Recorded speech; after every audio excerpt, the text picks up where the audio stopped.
Hello guys, welcome back to Bong's kitchen. আমি আবারও চলে এসেছি একটা নতুন ভিডিও নিয়ে। আজকে বানাবো রেস্টুরেন্ট স্টাইল ড্রাগন চিকেন। তাহলে চলো বেশি না বকে শুরু করা যাক। দেখো আমি চিকেন কীভাবে কেটে নিয়েছি সেটা আমি দেখিয়ে দিয়েছি। তার মধ্যে সামান্য পরিমাণে নুন, স্বাদ অনুযায়ী একটু গোলমরিচ গুঁড়ো, একটু লেবুর রস দিয়ে সেটাকে মাখিয়ে নেওয়ার পর একটু টমেটো সস আর একটু সয়া সস দিয়ে মাখিয়ে নেব। তারপরে অল্প পরিমাণে কর্নফ্লাওয়ার আর একটা ডিম দিয়ে সেটাকে ভালোভাবে মাখিয়ে নেব।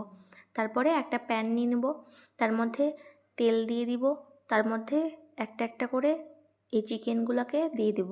দিয়ে দেওয়ার পর ভালোভাবে গোল্ডেন ব্রাউন পর্যন্ত ভেজে নেব। ভাজা হয়ে গেলে তুলে নেব। তুলে নেওয়ার পর আরও কিছু আছে সেগুলোকে আমি ভেজে নেব, সেটা আমি আর দেখালাম না।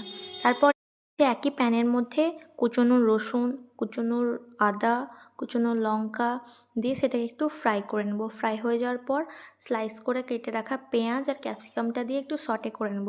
সটে করে নেওয়ার পর তার মধ্যে একটু পরিমাণ মতো নুন, গোলমরিচ গুঁড়ো, চিনি পরিমাণ মতো, 1 চামচ সয়া সস, 1 চামচ ভিনিগার, 1 চামচ টমেটো সস আর 1 চামচ শেজওয়ান সস দিয়ে সেটাকে ভালোভাবে মিক্সড করে নেব। মিক্সড হয়ে যাওয়ার পর যে ভেজে রাখা চিকেনগুলো ছিল ওটাকে মিক্সড করে একটা প্লেটে নামিয়ে নেব। তারপরে তোমরা যেই প্লেটে ইচ্ছা সেই প্লেটে নিয়ে নেবে, দিয়ে enjoy your restaurant style dragon chicken.